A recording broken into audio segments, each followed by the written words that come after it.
जब परिधि विकी के मुंह से ये सुनती है कि कौस्तुभ प्रताप का कोई आदमी नहीं बल्कि एक 4 साल का बच्चा है, तो उसे अजीब लगा था, क्योंकि जिस तरह से प्रताप उसके फोन की बात सुनकर तुरंत उससे बात करने किसी अलग कमरे में चला गया था, परिधि को यही लग रहा था कि शायद ये बच्चा प्रताप के लिए बहुत खास था।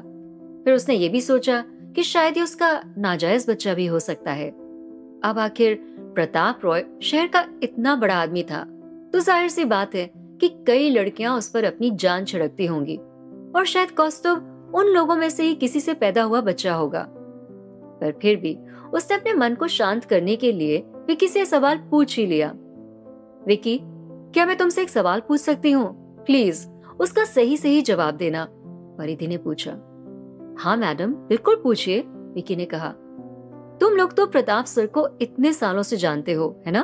तो तुमने उनकी एक्स वाइफ को भी देखा होगा। तो क्या ये कौस्तुभ उनमें से ही किसी का बच्चा है, या फिर ये प्रताप की कोई नाजायज औलाद है? परिधि ने थोड़ा हिचकिचाते हुए पूछा। ये सवाल सुनकर विकी भी थोड़ा चौंक गया, लेकिन फिर भी उसने बड़े ही सलीके से परिधि के सवालों का जवाब देते हुए कहा, देखिए मैडम, मैं प्रताप सर के एक्स वाइफ्स के बारे में उतना तो नहीं जानता, लेकिन हाँ, इतना जरूर जानता हूँ कि प्रताप सर की उनसे कोई औलाद नहीं है।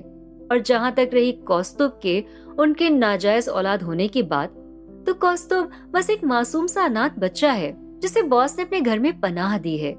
बॉस का उनकी एक्स वाइफ्स के बाद और आपसे पहले और किसी भी लड़की से कोई रिश्ता नहीं रहा है। मैं उम्मीद करता हूँ कि आपको आपका जवाब मिल गया होगा। विकी की बातें सुनकर परिधि के मन को बहुत सुकून मिला। उसने मुस्कुराते हुए विकी से कहा, थैंक यू विकी।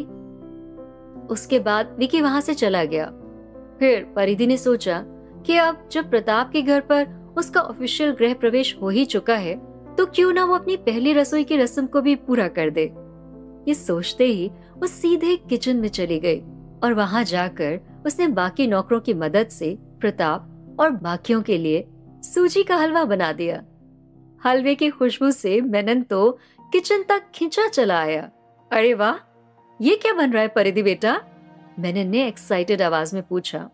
आपने इतने प्यार से मेरा गृह प्रवेश किया, तो मैंने भी अपनी पहली रसोई की रस्म पूरी करने के लिए आप सभी के लिए सूजी का हलवा बनाया है, परिधि ने मुस्कुराते हुए कहा। मैं दिल से चाहता हूँ बेटा कि तुम दोनों का रिश्ता जल्द से जल्द सबके सामने आए और तुम्हें ऐसे छुप छुप कर या झूठ बोलकर यहाँ ना आना पड़े।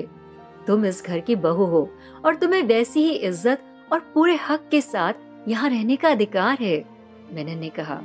मैं जानती हूँ मेनन सर, लेकिन आप भी मेरी मजबूरी जानते हैं। मैं चाहकर भी अपनी इस शादी की बात को बाहर आने नहीं दे सकती।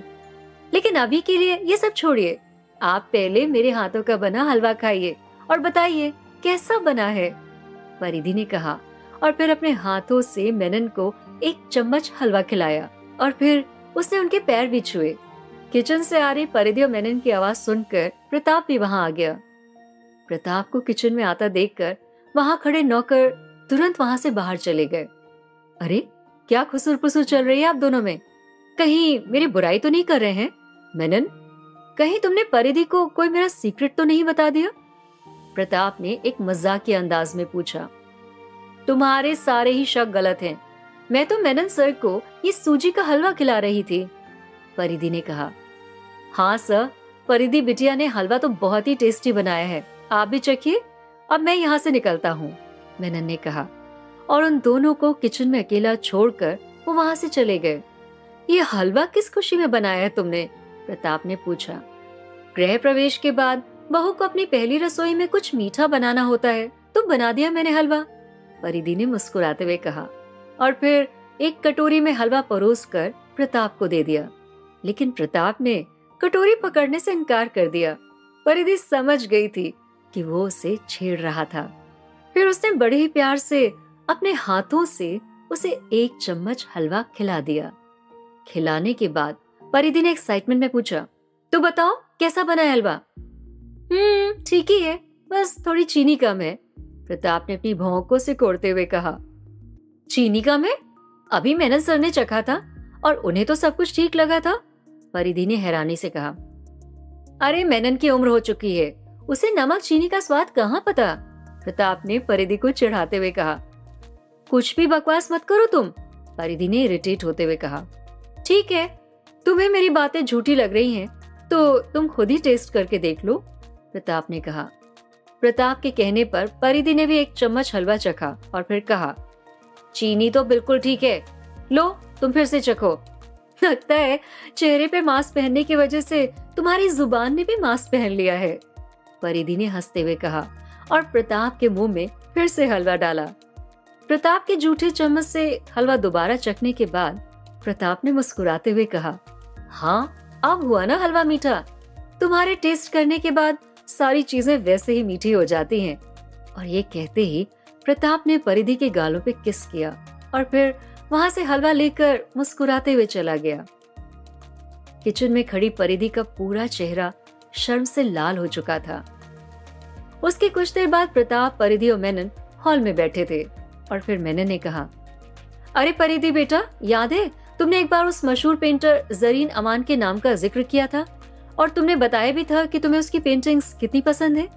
तो मुझे पता लगा है कि अगले महीने मुंबई में उसकी पेंटिंग्स की एग्जीबिशन और ऑक्शन भी होने वाला है।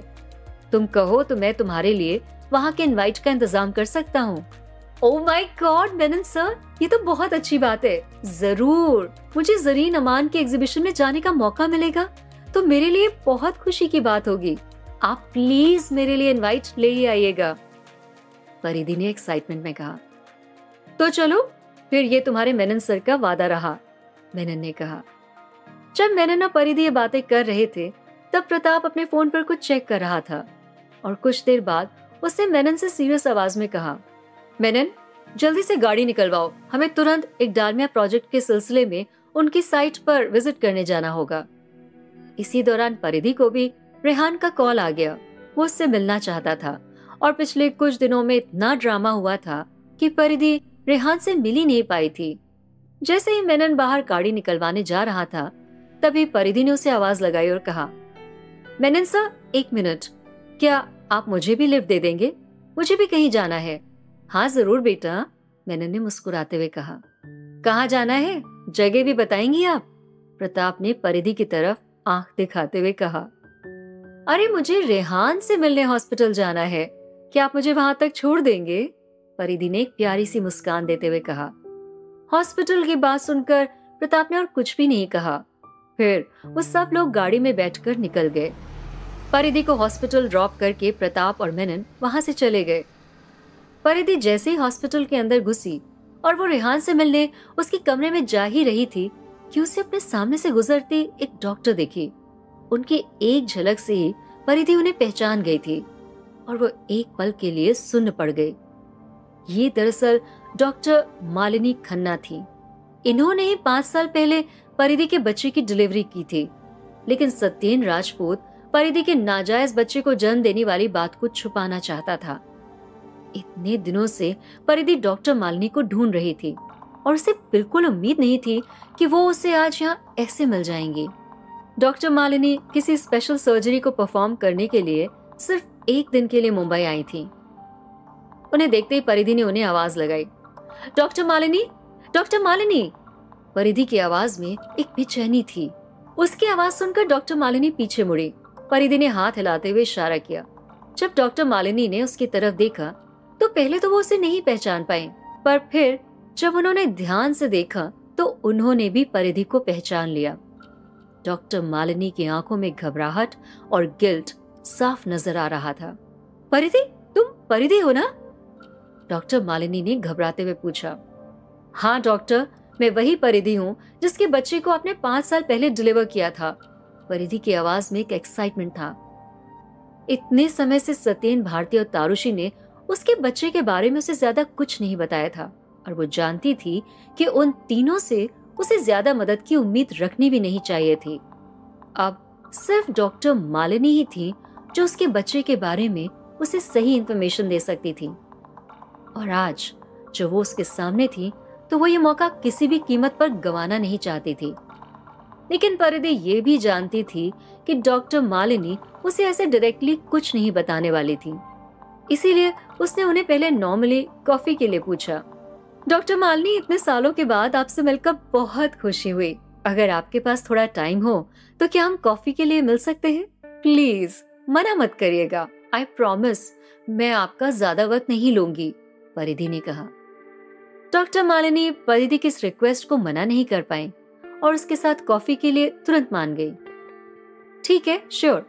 अभी मेरी एक इम्पोर्टेंट सर्जरी है जिसमें मुझे कम से कम 2 घंटे लगेंगे और फिर आज की रात की फ्लाइट से मुझे वापस भी जाना है, तो मैं तुमसे सर्जरी के बाद थोड़ी देर के लिए मिल सकती हूँ। Would that work for you? Doctor Malini ने कहा। हाँ डॉक्टर, नो प्रॉब्लम।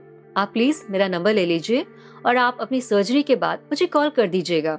मैं हॉस्पिटल के सामने वाले कैफे ब्लिस में आपका इंतजार करूंगी, परिधि ने कहा। डॉक्टर मालिनी से बात करने के बाद परिधि रेहान से मिलने गई, पर उससे बात करने के दौरान भी पूरे टाइम वो इस बात से ही बेचैन थी कि आज शायद उसे अपने बच्चे तक पहुंचने का कोई रास्ता मिलने वाला था। 2 घंटे बाद डॉक्टर मालिनी और परिधि कैफे ब्लिस में मिले।